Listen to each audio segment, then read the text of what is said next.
Hello,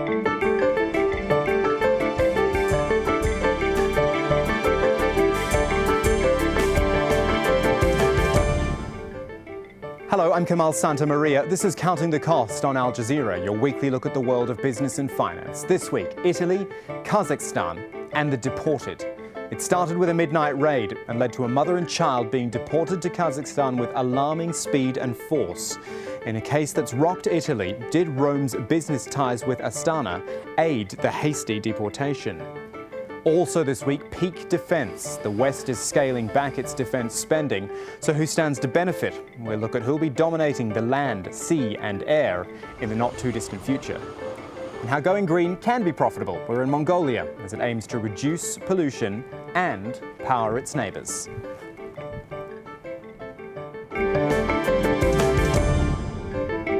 So we're starting this week in Italy, a very specific story, nothing to do with the Eurozone for a change.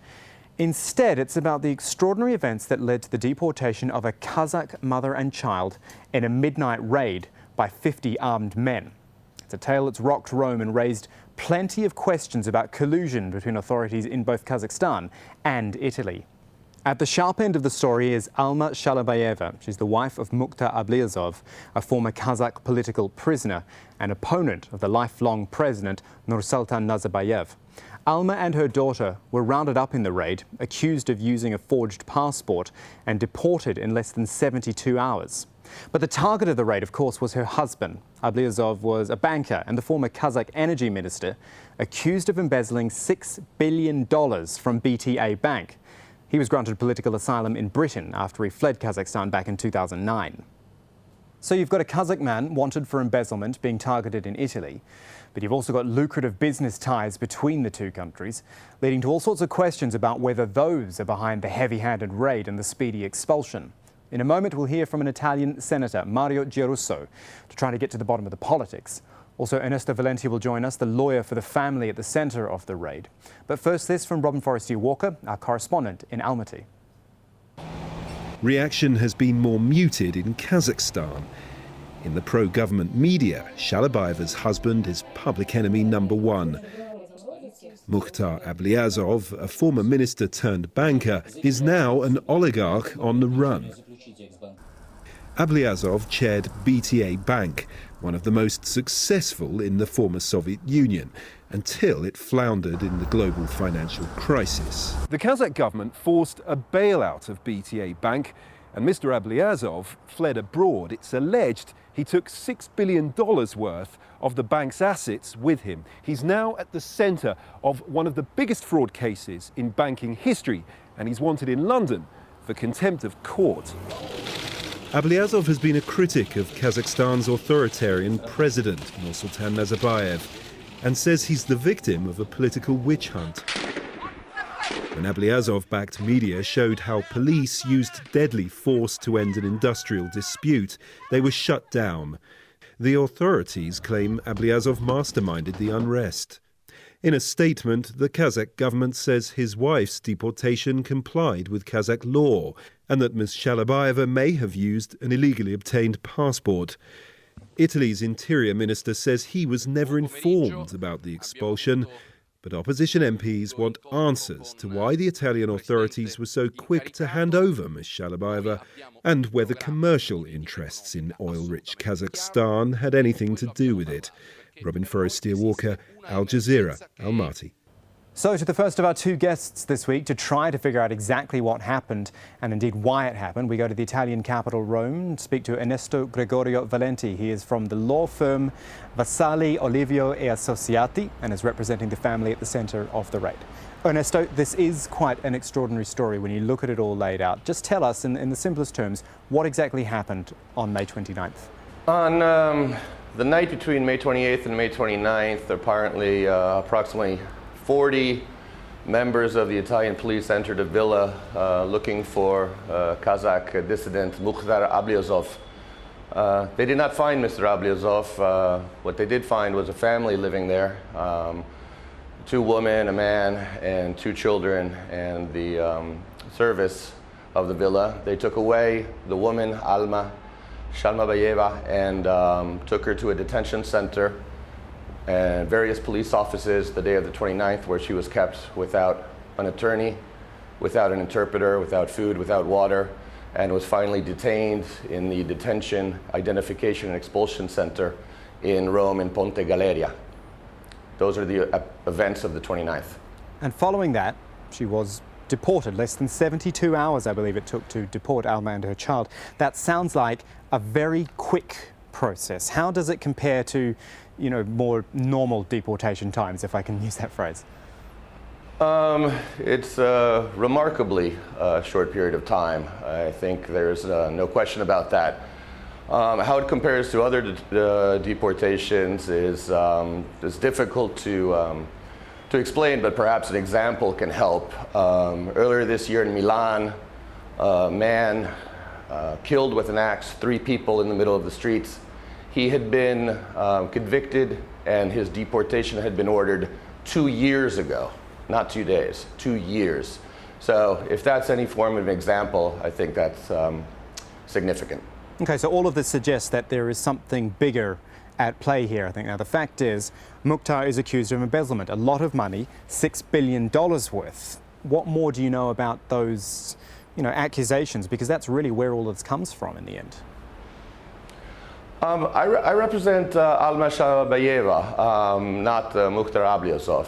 Mukhtar Ablyazov is in legal battles with President Nazarbayev, as far as I'm aware.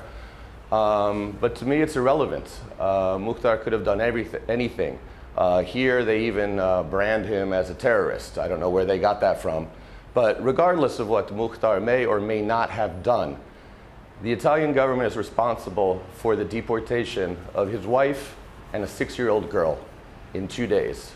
It's an embarrassment for Italy. But this must be, I mean, you say regardless of what he's done, but he may well have done something illegal which has led to all of this. You know, there is something else in play, and perhaps even further up the chain between the Kazakh authorities and the Italian ones. Well, it has been ascertained in the investigation carried out by the Italian Ministry of Interior that there was a curious, not to use another word, commingling of Kazakh authorities and Italian authorities, which led to this deportation. Notwithstanding that, the Italian government still has the courage of saying that everything was done properly. They say everything was done properly, notwithstanding the fact that a 46-year-old woman and a 6-year-old girl were put on a plane rented by the Kazakh authorities before the deportation hearing was even over. Again, that's, I think, speaks very loudly. A very, I'd say, distasteful exercise has started about whose fault it is. It's become a political issue in Italy as well. We want to stay away from all of that, all of this finger pointing. As lawyers, we represent the family, and the only thing we're interested in today is that Alma and Alua are given back their freedom and are allowed to return to Italy or any other place that they so desire. Can you tell me where they are now and how they're doing, and indeed any plans going forward, perhaps trying to appeal the deportation and get back? Well, the deportation has, we have appealed it. The Italian authorities revoked the deportation even before the hearing was set. So from a legal standpoint, we have won that battle. I don't want to say a useless victory. I think it's important that the Italian government itself realize that a mistake has been made, but they revoked the deportation saying, you know, maybe something wasn't right. But from a legal standpoint, the deportation has been revoked by the Italian authorities. Having said that, Alma and Alua are in Almaty right now. They are not allowed to leave Almaty. And as to how they are, I think you can imagine that. Okay, Ernesto Gregorio Valenti, we thank you for all of that, all the information you've been able to provide us. Thank you.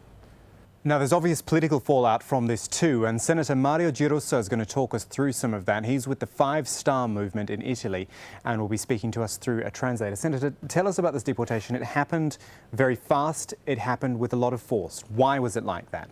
Certo, voi sicuramente già siete a conoscenza As you della probably storia. already know, Di notte, that night, 40 40 policemen poliziotti burst into the villa in Rome, si sono turned the presentati in house una upside villa down. di Roma They scared the e mother and her hanno child with the messo a pretext soqquadro they were tutto, looking for an terrorizzato alleged una madre, fugitive, due and then bambine they che took erano away presenti Alma là, Shalabayeva. She was detained for con la more than scusa che 24 cercavano un hours presunto without the support of her lawyer. latitante. Alla fine hanno Then portato she via was una transferred to a donna, temporary detention Alma center for illegal Shalabayeva. immigrants. È stata Although trattenuta she per was oltre not in 24 any ore means senza an illegal l'assistenza immigrant. di un avvocato. She was denied Poi è access to stata her lawyers and tradotta allowed to in un speak to them for centro di just detenzione a few temporanea minutes. per immigrati And already irregolari, after a day cosa che of la being in signora custody, assolutamente non era. and she was denied Gli the è stata negata possibility la to possibilità seek di chiedere asylum. asilo politico. But why did they use so much force against the woman and child? You know, was there something going on between the Kazakh authorities and the Italian authorities which made it happen this way?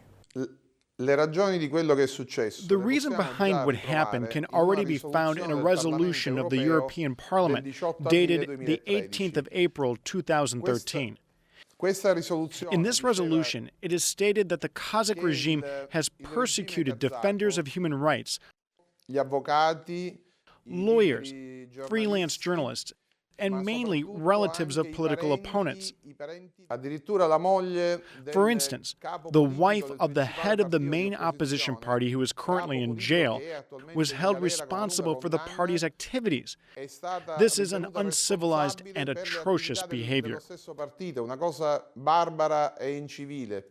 La risoluzione The resolution dice also anche states that the che il Kazakhstan regime kazako denies opprime civil le and libertà religious civili, freedom. soprattutto le libertà religiose. Io so che There il is no regime freedom of kazako Muslims because of a opprime la false libertà di pretext culto, per that they may esempio, have links to musulmano, terrorism. con la scusa falsa del Following this terrorismo, line, the regime is accreditandosi seen by così many Eastern presso le democratic democrazie countries as occidentali being come against difensore terrorism, while at the della same time libertà they contro perpetuate il terrorismo, terrible crimes mentre, against journalists, compie political atti opponents, barbari and their relatives. contro giornalisti, avvocati, oppositori politici e i parenti degli oppositori politici. Quello che è accaduto What's happened is è di una extremely gravità serious. inaudita. The Kazakhstan dictatorship simply obtained from Italy two hostages, the wife and the child of a political opponent. Di un oppositore politico. But you call it a dictatorship, therefore that is a dictatorship which Italy has very close business ties with. Do you think that had something to do with the way all of this was handled? Ha avuto un grande peso, ha avuto un grande peso. Indeed, it had a great influence because it's not just Italy having ties with the regime, but Mr. Silvio Berlusconi, who went to Kazakhstan when he was prime minister, established business relationships, and he is a close friend of the Kazakh dictator. Silvio Berlusconi hosts him in his villa in Sardinia. We suspect that Berlusconi has personal and financial interests in Kazakhstan. We will investigate it. We have also requested the resignation of the Minister of Home Affairs. Senator, are Italians upset about the way this has been handled? Indagheremo su questo. The public opinion is very upset because a woman and her 6-year-old child were deported to a country which violates human rights and tortures the relatives of political opponents. People are horrified. In un paese che pratica la This is a vile action which stained the dignity of our country, and this is not acceptable. We have requested the resignation of the Minister of Home Affairs, who belongs to Silvio Berlusconi's political party. And do you believe that business ties between the two countries now need to be reviewed? Ma sicuramente non è possibile che l'ambasciata kazaka Indeed, it's not possible that the Kazakh embassy can govern our national police force as if they were in their country. The Kazakh ambassador offended our country by refusing himself to meet the Minister of Foreign Affairs, claiming to be on holidays. In any other civilized country, he would have been deported immediately as an unwelcome person. But in Italy, it didn't happen. Unfortunately, the current political class put financial interests first and have no respect to the dignity and the human rights of Italy, and in particular of the poor woman and her child who pay the consequences of this situation. dell'Italia, ma soprattutto ai diritti. The political party that I belong to, the 5-Star Movement, was founded for this specific purpose, to send these people home. Italians are tired of the political class that far too many years has been governing our country, and we want to change things. Senator Mario Girosso, thank you so much for your time today. Grazie a voi e buon lavoro. And still ahead on Counting the Cost, Asia rising as defence budgets in the West come under attack. We look at who else is spending, buying and dominating. Right now, though, we're looking at green energy technology, which is all wonderful in theory, but then producing power from wind, for example, is far more costly than conventional methods. So going green isn't such a popular idea when you pass on the cost to the customers. In Mongolia, though, they've come up with a plan to reduce pollution in the capital and make some money by selling the electricity they produce from wind farms to their neighbours. Divya Gopalan looks at that. Switching to an energy-efficient home is Duya's way of trying to combat one of Mongolia's biggest problems. This is what we need, and in the long run we can save financially. It uses less coal and wood. I believe more than half of Mongolia's pollution can be cut with these stoves. The urban population has grown extensively in the past few decades. Nearly 50% of Mongolians now live in the capital, and those who can't afford to build homes stay in Ger. In the city, the once nomadic population is now accustomed to the comforts of urban life. Homes are heated by stoves and connected to the central electricity grid, mostly fueled by coal, which has made Ulaanbaatar the world's second worst city for air quality, according to the World Health Organization. The country has about 100 billion tons of coal under the ground. We can have coal-powered electricity, which will be cheaper than renewable energy, but we think that it's very important, to promote clean energy. So we created a new renewable energy legislation and renewable energy national plan, and we're hoping that by 2030 about 20% of our energy will be supplied by renewable energies. That's one of the reasons this private consortium pushed the idea of harnessing wind power. The 31 wind turbines in Salkit Ul, or Windy Mountain, are located 70 kilometers south of Ulaanbaatar. About a quarter of Mongolia's population are still nomadic herders, and wind turbines don't destroy their pastures like coal mines do. The Salkit Ul wind farm will be the country's third largest power station, and the government is encouraging private companies to take Mongolia's renewable energy potential much further. The plan is to eventually export the power generated by using wind. We have 21 provinces, and the South Korea province alone can supply electricity that produced by its solar and wind energy whole China. So China has 1.3 billion people and the huge demand. Yeah, so you can just imagine that's only one province. For now, wind power will provide 5% of Mongolia's electricity demands. But the government is developing the idea of an Asian supergrid powered by renewable energy.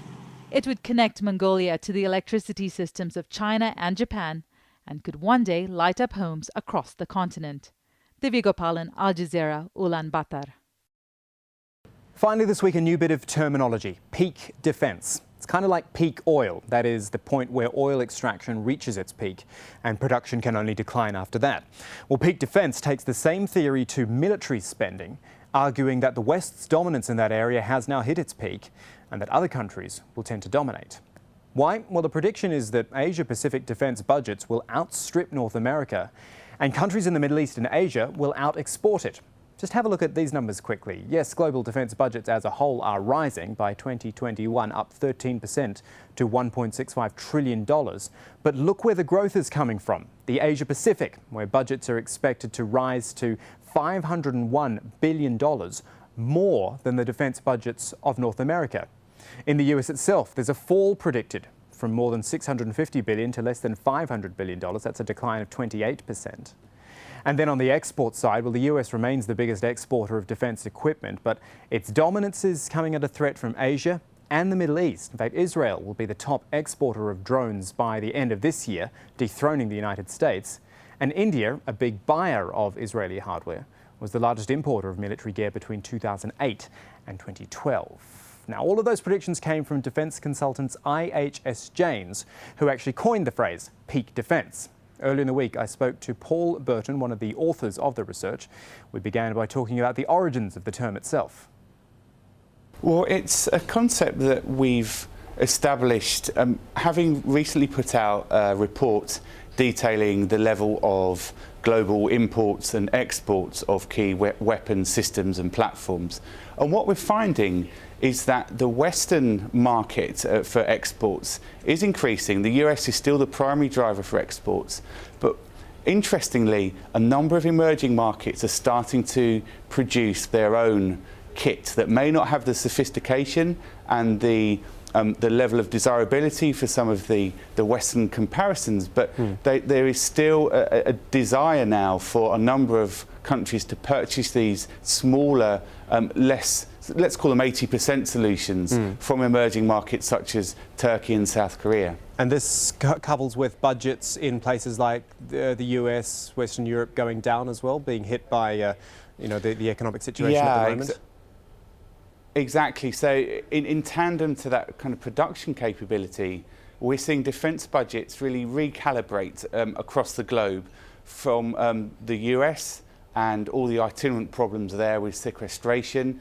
The US defence budget is still fundamentally huge and the largest in the world. However, over the next 10 years, it could well lose $1 trillion off its total. And we know the problems associated with a number of the Western European budgets, severe pressures there, military reform, etc. So where's the money going? Well, a number of the Arab states and Gulf states are spending increasing amounts on defence, and also the emerging economies of Southeast Asia as well, where the threat of China, of course, is driving that spending to a large degree. Can you say with any certainty when China would actually surpass the US in spending? Are you looking at any sort of timeframes there? Yeah, I mean, that's a fascinating question. And actually, our forecast period goes out to about the mid-2025 or so. And even at that stage, we're still not seeing China come that close to surpassing the United States in terms of core defence budget spend. What we are seeing, though, is if you combine a number of the Asian states alongside China, we forecast that they will outstrip America by 2020 as a combined entity. And that's really telling when you consider countries such as Indonesia coming from a tremendously low base, Japan is relatively stable at one of the highest spenders, South Korea is spending more, etc. So you combine all of those and kind of juxtapose that with America's strategic realignment to Asia, and you can see a real clear picture emerging here as to where the centre of defence spending will be in the future, and it isn't America. Right. Something else in your report refers to nations losing their competitive edge, fine, but also talking about, a place like the UK being forced to give away military blueprints. That sounds very drastic, if I can call it that.